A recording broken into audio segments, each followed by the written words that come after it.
Merci, Président, pour cette introduction qui nous met un peu la pression quand même, parce que certes, le programme est chargé, on a beaucoup de choses à voir ensemble. Et tout d'abord, voilà, ça a été annoncé. Un premier point, comme on le fait traditionnellement maintenant, sur l'évolution des effectifs dans la branche assurance au 31 décembre 2020. Donc, on est à moins de 6 mois finalement de la clôture de l'année et on voit déjà un certain nombre de choses se dessiner. Alors, tous les chiffres ne sont pas arrêtés parce que il y a encore des réponses d'entreprises qu'on est en train de vérifier et d'agréger, de consolider dans la base de données. Mais il y a déjà pas mal de choses qui ressortent.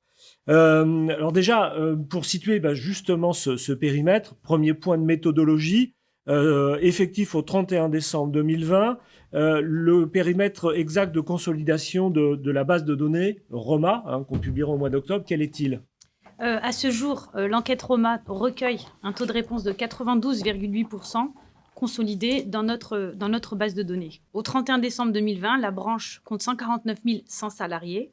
Donc les effectifs affichent donc une croissance remarquable, 1500 salariés supplémentaires, soit plus 1%, et ce, malgré une année particulière du fait de la crise sanitaire et économique. Cette évolution positive confirme non seulement donc la bonne résistance de l'emploi dans la branche, mais aussi la tendance haussière engagée depuis 2016, où les effectifs, pour rappel, s'élevaient à 146 200. Donc une dynamique positive. Ceci dit, ces chiffres-là sont le solde des entrées et des sorties. Quels ont été les recrutements sur l'année 2020 ? En 2020, la part des nouveaux entrants s'établit à 10%. Ce qui représente près de 15 000 salariés recrutés en 2020. Après une année 2019 particulièrement exceptionnelle, on voit que 2020 continue donc de se situer à un haut niveau. Alors justement, par rapport aux années antérieures, dans quelle mesure, et puis on l'a suffisamment, abondamment évoqué ce contexte de crise économique et sanitaire, comment est-ce que ça se situe par rapport aux années antérieures ? Est-ce que c'est un bon cru ? On avait tout lieu d'être inquiet par rapport au contexte général, mais on constate que le secteur de l'assurance s'en sort très bien à ce jour. Certes, le turnover a logiquement été moindre du fait de cette crise, mais 10% reste un taux tout de même élevé en termes de renouvellement. Alors c'est vrai qu'on avait vu au lendemain de la crise de 2008 le fait que finalement les personnes étaient plus prudentes et hésitaient davantage à changer d'entreprise lorsqu'elles disposaient déjà d'un CDI en interne.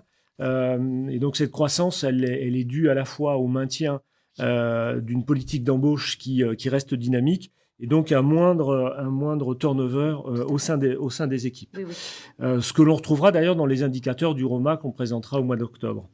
Un point, un zoom, comme on le fait traditionnellement à l'intérieur de recrutement, plus précisément sur le sujet des alternants. Quelle a été la part des contrats de professionnalisation et d'apprentissage dans les embauches de 2020 ? En matière d'alternance, en tout contrat confondu, la part des alternants dans les embauches donc réalisées en 2020 augmente pour approcher un quart des recrutements. On relève toutefois un rapport entre apprentissage et professionnalisation qui s'inverse. 3/4 en apprentissage contre moins de la moitié en 2019. L'apprentissage devient donc le principal support de l'alternance pour 2020.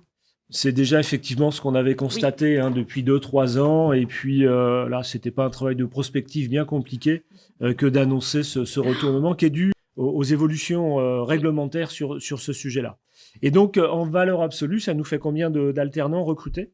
En valeur absolue, 3 700 personnes ont été recrutées donc, dans le cadre d'un contrat en alternance en 2020. Ok, donc ça, ce sont les flux. Maintenant, on sait que l'alternance se déroule sur plusieurs années. Ça peut aller du bac +1, où on recrute rarement en dessous, jusqu'au master, pour certains qui vont enchaîner 5 années d'alternance.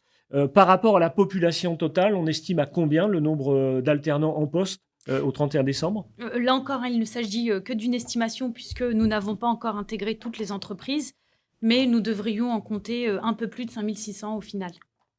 Ok.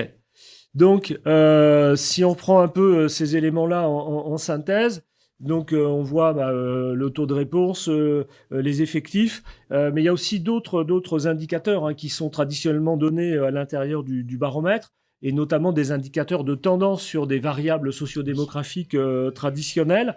Au premier dépouillement des urnes, des bases de données cette saison sur la campagne 2021 de collecte, ça nous donne quoi sur quelques autres grands indicateurs? Alors, on estime à un peu plus de 18% le taux de seniors dans la population totale en 2020. Et ce chiffre s'inscrit dans une continuité et devrait grimper d'ici 3-5 ans si on s'en réfère à la pyramide des âges. C'est vrai que je me sens de moins en moins seul. Ensuite, le taux de cadre passerait cette année symboliquement la barre des 50%, donc pour se situer à 51%.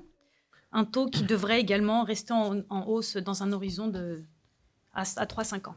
Alors, sachant pour un petit clin d'œil à nos amis banquiers qu'on comptabilise également dans la consolidation des chiffres les alternants au dénominateur commun sur lequel rapporter ce chiffre. Et puis un dernier indicateur qui est toujours très suivi par rapport à notre secteur d'activité où on sait que les niveaux de diplôme sont nettement plus élevés que les moyennes nationales. Enfin, donc concernant les niveaux de qualification, un gros quart des salariés se situe à un niveau inférieur ou égal au bac. La moitié à un niveau bac plus 2, plus 3, donc un taux qui devrait rester stable dans les années à venir. Et le dernier petit quart à bac plus 5 avec une tendance à la hausse dans les 3-5 ans. Donc, voilà pour l'essentiel. Okay, donc on voit que les bac plus 5 effectivement augmentent, mais pour autant les niveaux bac et inférieurs restent toujours relativement présents au sein de nos effectifs et notamment au travers des recrutements.